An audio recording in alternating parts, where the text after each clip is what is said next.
time where the movie started, facing at a photo they've taken. Space tree flying through the skies and battles happen everywhere. Hey there, action figure collectors. Thanks for joining me. This is just a quick video on a custom paint that I did. If you saw the last video, I had bought this DC Primal Age figure. Actually bought two of them, as you can see, on Amazon for really cheap, for $4.60. So if you're interested in this line of figures, they're on sale at great discount on Amazon. And if you're new to customizing or you want to get into it, I think these are great figures to buy and practice on, so that you can feel comfortable, learning new techniques for painting, such as dry brushing and doing washes and whatnot, just so that you feel more comfortable and that you don't feel like you're going to ruin a nice expensive figure. So you can see this is the one I painted, but first let's go over, I guess, the original. So the original comes with this saddle, and I'm going to end up customizing this one as well, but I'll have to customize the saddle for whatever I'm going to use it for.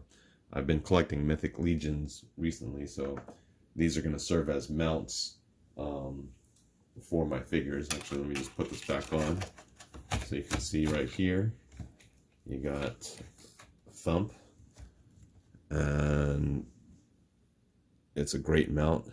Now, I like it because it comes with this saddle for the mount, and the sculpt is actually really good. There is no articulation, however. You can see here, the saddle's pretty nice. I don't know what I'm going to do with this head. I don't know if I'm going to cut it off or sculpt over it. Definitely going to repaint it. Probably put some wash on here to highlight some of that sculpt. But I'm excited to play more around with it. You can see with this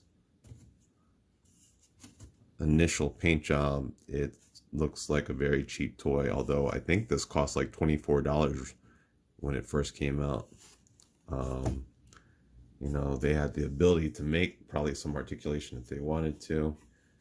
See right here, they just have these connected pieces. Even if it were to like kind of rotate around these things, they could have done that, but they didn't. And if they could have put a joint here too at the feet. So this figure could have been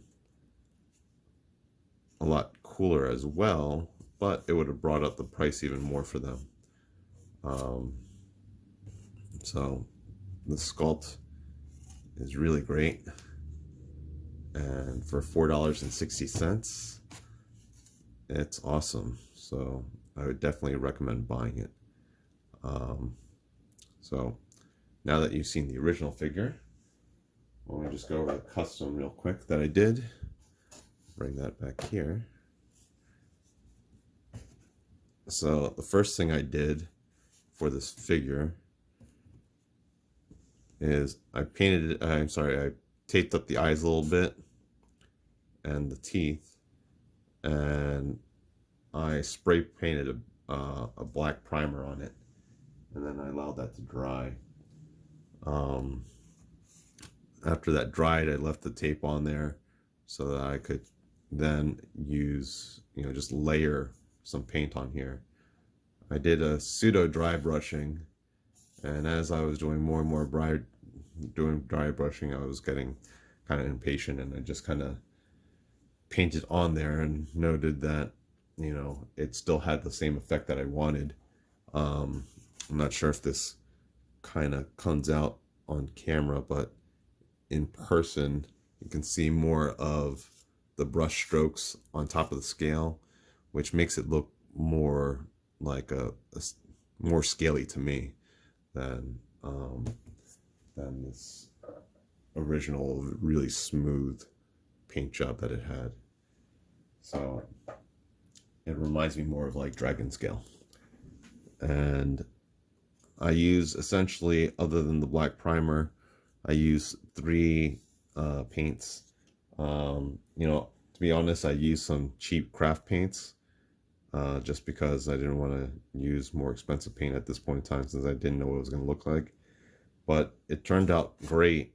I don't know if I guess I should seal it and maybe just use a dull coat sealer or whatnot. But we'll see what I'll use. But I used a kind of brick red mixed with a orange and a yellow. I tried to use a little bit more orange here at this part of his head, and then more yellow towards the front, but I did mix the both of them, so there's a nice transition.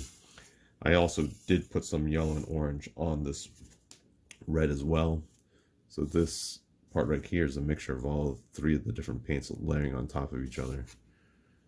And I tried to kind of do a mix mash on his feet as well, kind of make him look dirty, like he's been crawling around, especially on the bottom. So I don't know, tell me what you guys think, whether you like him or not. I highly recommend buying this figure because it's so cheap, but yet still looks really cool, and you can practice your paint skills on it without really fear that you're going to ruin an expensive figure. And in my opinion, I made this figure a lot cooler looking in general. Like I said, I still have to paint up the saddle for him, and I got a whole nother lizard to work on. Don't know what colors I'm going to make him, or whether I'll use a nicer paint or not. We will see. But I just wanted to share that with y'all and see if these type of videos interested you or not. But thanks for watching.